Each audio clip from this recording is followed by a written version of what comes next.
આજે શું રજૂઆત હતી ને કેવા પ્રકારનો આજે કાર્યક્રમ હતો? બાપુ આપણે શું કેમેરા બાજુ જો પીડિત નવનીતભાઈનો વિડીયો મેં જ્યારથી જોયો છે એ દ્રશ્યો ગમે એવો વ્યક્તિ હોય એને દ્રવીભૂત કરે એવો વિડીયો છે અને એ લુખ્ખા તત્વો જે હતા એ પાછા વિડીયો બનાવીને અન્ય લોકોને બતાવે છે ત્યારે એની હદ થાય છે. આ દેશમાં બે પ્રકારના ગુંડાઓ છે.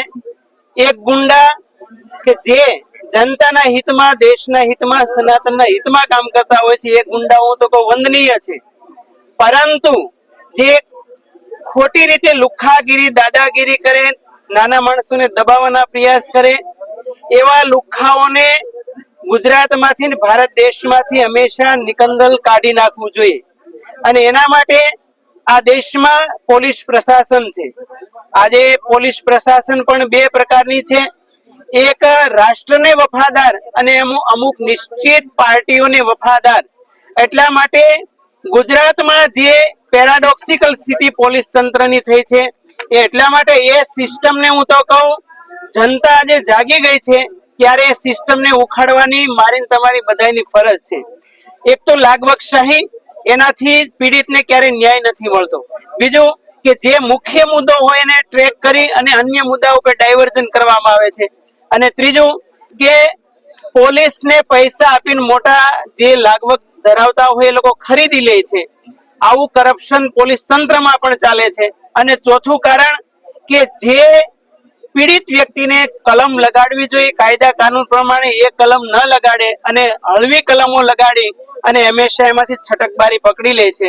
એટલે મારી કરબદ્ધ વિનંતી છે પોલીસ તંત્રને કે જે પીડિત વ્યક્તિ છે એને હંમેશા ન્યાય મળવો જોઈએ. અને 2-3 દિવસ પહેલા ગુજરાતની તમામ પાર્ટીઓના કોળી સમાજના લગભગ 15 MLA, 3 MP, 2 મિનિસ્ટરો ને કેન્દ્રીય મિનિસ્ટર આ બધાએ મળી અને સરકારશ્રીને રજૂઆત કરી અને સીટની રચના થઈ. તો આટલા દિવસો થયા છે છતાં પણ હજી પીડિત નવનીતભાઈને કોઈ ન્યાયની ઉમ્મીદ નથી. હમણાં રૂબરૂ અમે ખબર અંતર જઈને પૂછ્યા નવનીતભાઈને, તો એણે એમ કહ્યું કે હજુ અમને કોઈ પૂછવા આવ્યું નથી. તો આનો અર્થ શું છે? એટલા માટે જ્યારે ગુજરાતમાં 1.5-2.5 કરોડનું પોપ્યુલેશન છે, કોળી ઠાકોર સમાજનું આખા વિશ્વમાં 26 કરોડનું પ્રતિનિધિત્વ કરે છે. આજે નવનીતભાઈ સાથે 26 કરોડ કોળી સમાજ એમની સાથે છે. ગુજરાતના 2.5 કરોડ લોકો એમની સાથે છે. એટલા માટે જો એમને ન્યાય નહીં મળે તો ભવિષ્યમાં જે યંગ જનરેશન તૈયાર થઈ રહી છે, જે યુવાનો છે એ બધા જાગી ગયા છે. એ જન આંદોલન હંમેશા એનું ચાલુ રહેશે અને અમે CBI સુધી પણ આગળ દરવાજા ખખડાવવાના છીએ. અને ત્યાંથી કામ જો સિદ્ધ ન થાય તો યુનોમાં પણ આ મુદ્દો અમે લઈ જઈશું અને ગુજરાતની, ભારતની ક્રાઇમની સ્થિતિ શું છે એની છબી એ વિશ્વ લેવલે પણ ઉજાગર કરીશું. જી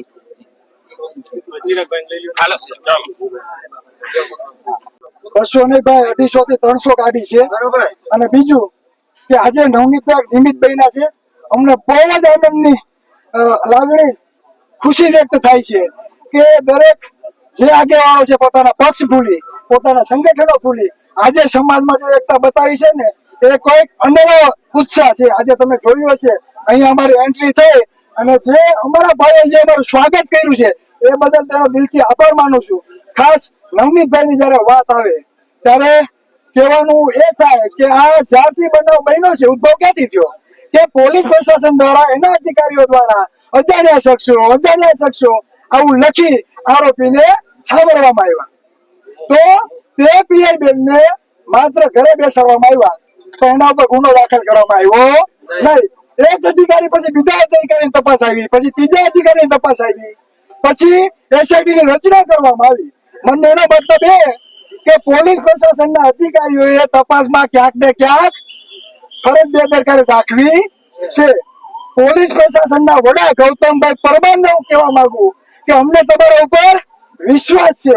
અમારા જે પણ આદરણીય આગેવાનો સરકારને નમ્રતાથી રજૂઆત કરવા ગયા અને જે સીટની તૈયાર SITની રચના કરવામાં આવી તો અમને વિશ્વાસ છે કે વહેલામાં વહેલી તકે તેનું યોગ્ય નિરાકરણ આવે, જે શંકા કુશંકા છે તેનું યોગ્ય સમાધાન થાય. જો એસઆઈટી દ્વારા યોગ્ય ન્યાય નહીં મળે તો આ સમાજ હવે જાગૃત થઈ ગયો છે, સમજી જાજો.